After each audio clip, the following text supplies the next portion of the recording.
interesting. Next is For the Wolf by Hannah Witten. I think that it's a fantasy, maybe a retelling of the Little Red Riding Hood, maybe because of the red hood and because of the wolf in the title, maybe set in Russia. All assumptions, and now let's see what the synopsis tells us. The first daughter is for the throne. The second daughter is for the wolf. As the only second daughter born in centuries, Red has one purpose: to be sacrificed to the wolf in the wood in the hope he'll return the world's captured gods. Red is almost relieved to go, plagued by a dangerous power she can control. At least she knows that in the wilder wood she cannot hurt those she loves again. But the legends lie. The wolf is a man, not a monster. Her magic is a calling, not a curse. And if she doesn't learn how to use it, the monsters the gods have become will swallow the wild wood and her world whole. I'm going to add this one as well, because I love a retelling in a fantasy setting, and because Little Red Riding Hood was one of my favorite fairy tales when I was a kid, so yeah, why not? Next one we have The Boy Who Belonged to the Sea by Denis Derriot. I think it's a French author. The cover doesn't give us a lot of hints. Well, I think that maybe it's about our narrator that finds this boy who has some strong relations with the sea. It could be a fantasy, or maybe it's about I don't know why, but I've got the idea that maybe it's about some mental illness, like this boy the boy of the title is related to the sea because maybe he's just have some mental illness, so he's happy while he's at the seaside. Maybe let's find out together. A moving story of friendship and the power of imagination from the award-winning author of The Peculiar Life of a Lonely Postman. Set on the rugged north shore of the Gulf of St. Lawrence, Canada, The Boy Who Belonged to the Sea tells the touching story of an extraordinary friendship between two young boys who have both suffered the loss of a parent. Although they have little else in common, the boys come together in their grief and take refuge in a world of their own creation, a magical undersea realm inhabited by fantastical beings. Their imaginations take them on a wild adventure, but as the lines between reality and fantasy begin to blur, their search for belonging takes them on a perilous journey that threatens to end in tragedy. Infused with characteristic charm, Denis Derriot's debut novel is a powerful story of grief and friendship that has touched readers' hearts all over the world. I didn't expect what I just read, and I think that it's really interesting.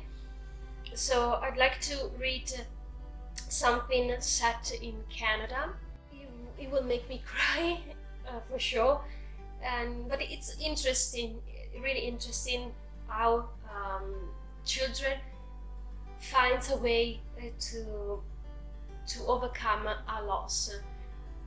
Really interesting, and again I'm going to add it to the wish list. So if I'm going like this, I will add all the books that I just take note on, and my already infinite wish list will be infinite. Next we are moving to The Silent Patient by Alex Michaelitz. Sorry for the mispronouncing.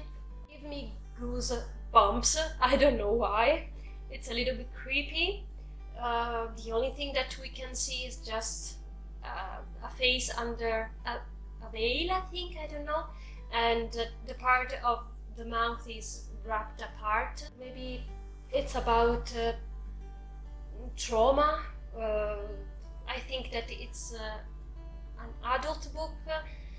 Maybe it's set in a madhouse. I don't know. I don't know. Let's see what we've got. The Silent Patient is a shocking psychological thriller of a woman's act of violence against her husband and of the therapist obsessed with uncovering her motive. Alicia Berenson's life is seemingly perfect. A famous painter married to an in-demand fashion photographer, she lives in a grand house with big windows overlooking a park in one of London's most desirable areas. One evening, her husband, Gabriel, returns home late from a fashion shoot, and Alicia shoots him 5 times in the face and then never speaks another word. Alicia's refusal to talk or give any kind of explanation turns a domestic tragedy into something far grander, a mystery that captures the public imagination and casts Alicia into notoriety.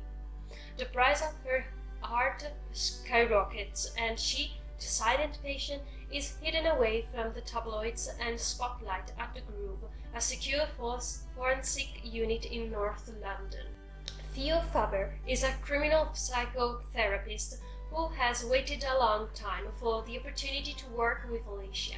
His determination to get her to talk and unravel the mystery of why she shot her husband takes him down a twisting path into his own motivations, a search for the truth that threatens to consume him. So I didn't expect a psychological thriller, and yeah, I'm going to add this as well as the others. Next, we've got All the Ugly and Wonderful Things by Brian Greenwood. It could be a coming of age young adult, contemporary, maybe with some romance, an adult, contemporary, with some philosophical reflections. Let's see what it is about. As the daughter of a meth dealer, Wavy knows not to trust people, not even her own parents. Struggling to raise her little brother, 8-year-old Wavy is the only responsible adult around. She finds peace in the starry Midwestern night sky above the fields behind her house. One night everything changes when she witnesses one of her father's thugs, Kellen, a tattooed ex-con with a heart of gold, wreck his motorcycle.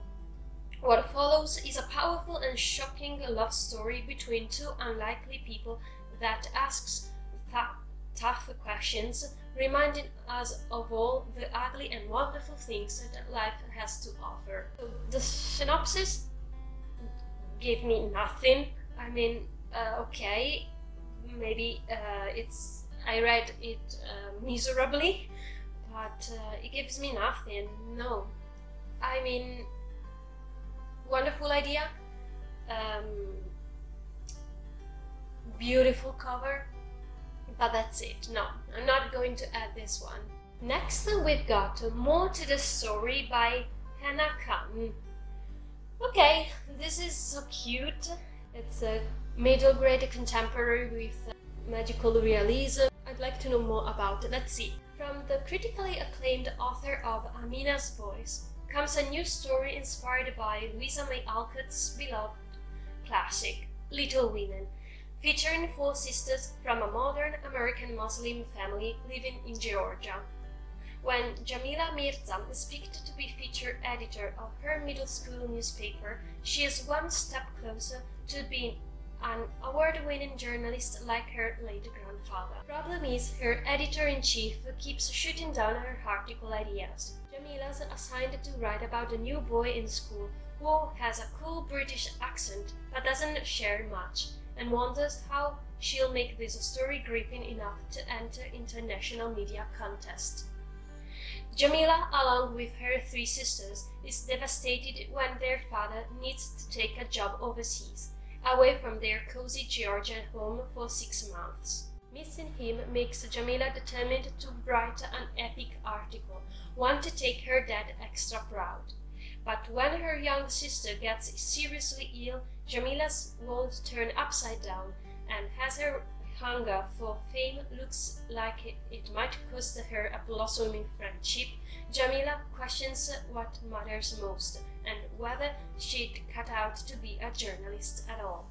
Simply, I'm going to add this one as well because retelling of Little Women and featuring a modern American Muslim family living in Georgia, wonderful, simply wonderful.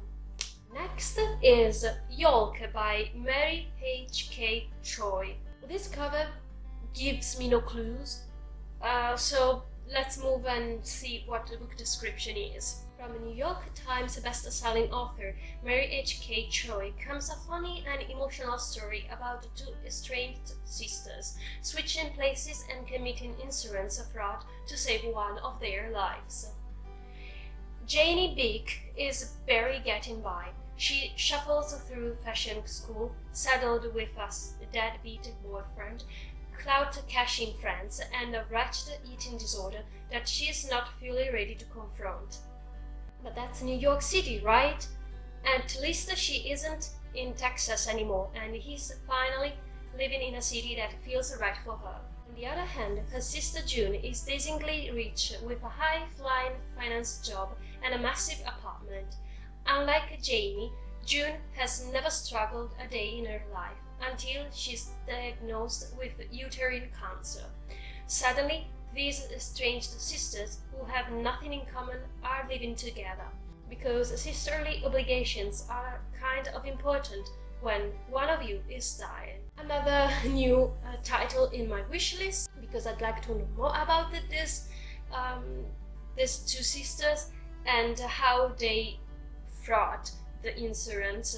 Next, we've got Amelia Unabridged by Ashley Schumacher. It's a young adult, college, teen story. I think she's a book nerd. Let's see what it is. 18-year-old Amelia Griffin is obsessed with the famous Orman Chronicles, written by the young and reclusive prodigy Anne Annesley. They're the books that brought her and her best friend Jenna together after Amelia's father left and her family imploded. So when Amelia and Jenna get the opportunity to attend a book festival with Annesley in attendance, Amelia is ecstatic. It's the perfect way to start off their last summer before college. In a heartbeat, everything goes horribly wrong. When Jenna gets a chance to meet the author and Amelia doesn't, the two have a blowout fight like they've never experienced. And before Amelia has a chance to mend things, Jenna is killed in a freak car accident. Stricken, and without her best friend to guide her, Amelia questions everything she had planned for the future. When a mysterious rare edition of the Orman Chronicles arrives, Amelia is convinced that it somehow came from Jenna.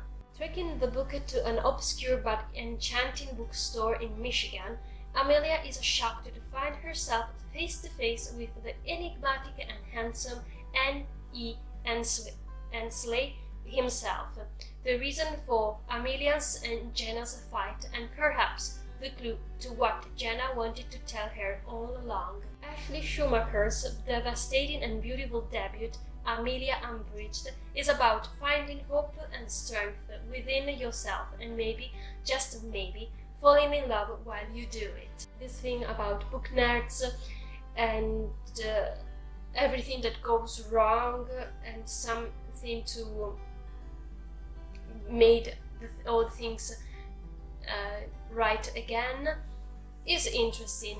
Really interesting. Another ad. Next one is A Shot at Normal by Marissa Reinhardt. So this one, I think it's a young adult. It reminds me of 5 Feet Apart, so it's a kind of a romance between young adults, maybe. Let's see. what it is about? Marissa Richards' Shot at Norma is a powerful and timely novel about justice, agency, family, and taking your shot, even when it seems impossible. Dr. Villapando told me to get a good attorney. He wasn't serious, but I am. I'm going to sue my parents. Juniper Jade's parents are hippies.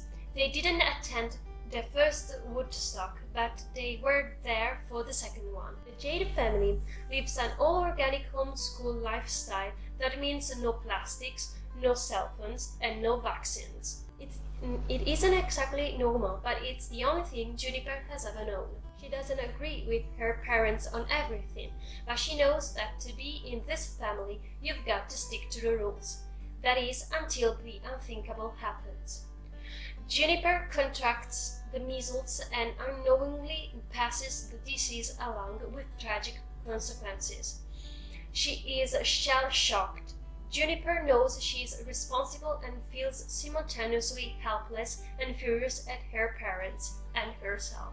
Now, with the help of Nico, the boy who works at the library and loves movies and may just be more than a friend, Juniper comes to a decision.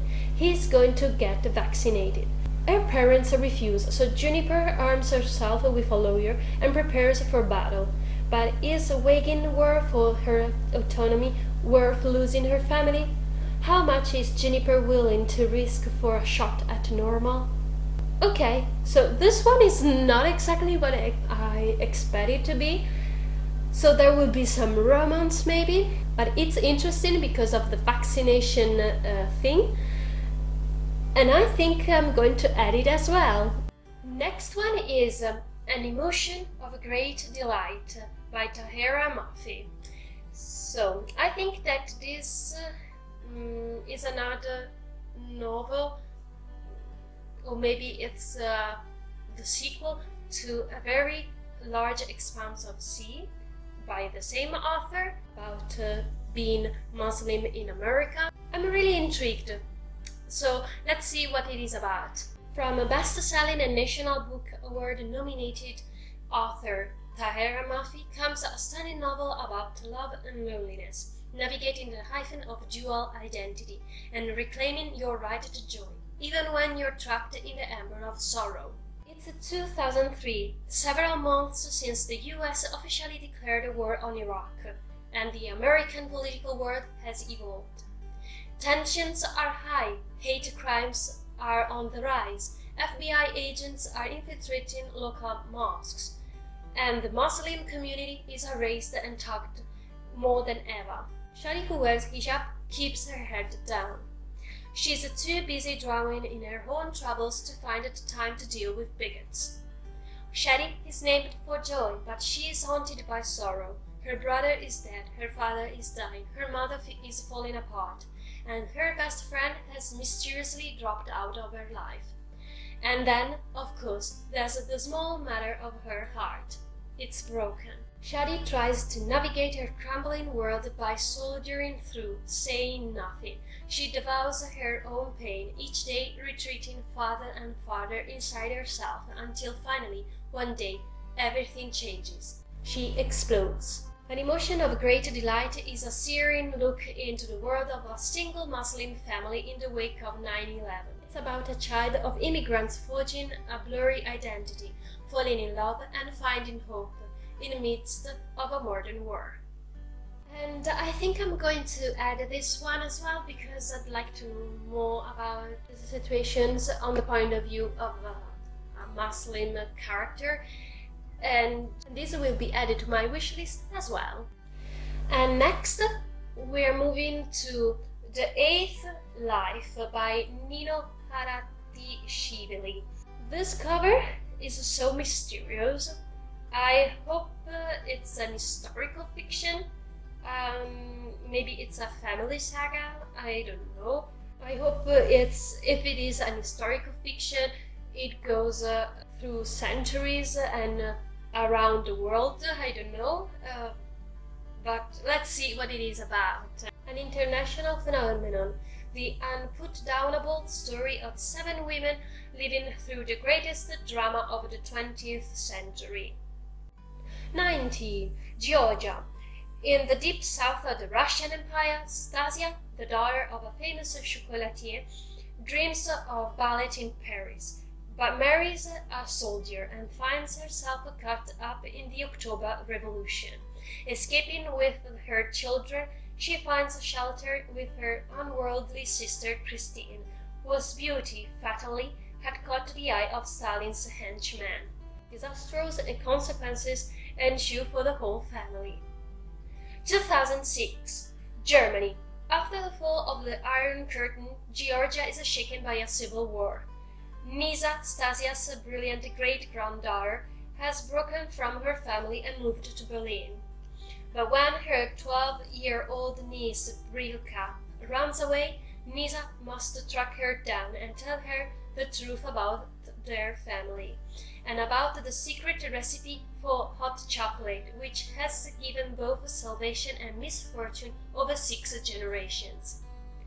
Truly epic and utterly absorbing, The Eighth Life is a novel of 7 exceptional lives lived under the heat and light of empire, revolution, war, repression, and liberation. This is the story of the century. I just see that it's nearly 1,000 pages, so a very huge family saga throughout the 20th century. And I have to add it as well, because it's also interesting to watch about Russian Empire, October Revolution, and the civil war in Georgia. So really intrigued by this, and obviously it will be added to my wish list. And the last book for today's video is City of Lies by Ramita Navai. Love, Sex, Death and Search for Truth in Tehran. Obviously will be a coming of age for young teens.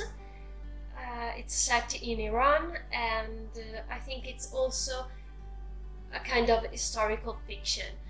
Let's see what it is. Far removed from the picture of Tehran we glimpse in news stories, there is another hidden city where survival depends on an intricate network of lies and falsehoods. It's a place where mullahs visit prostitutes, gangs sell guns supplied by corrupt revolutionary gods, cosmetic surgeons restore girls' virginity, and homemade porn is bought and sold in the bazaars.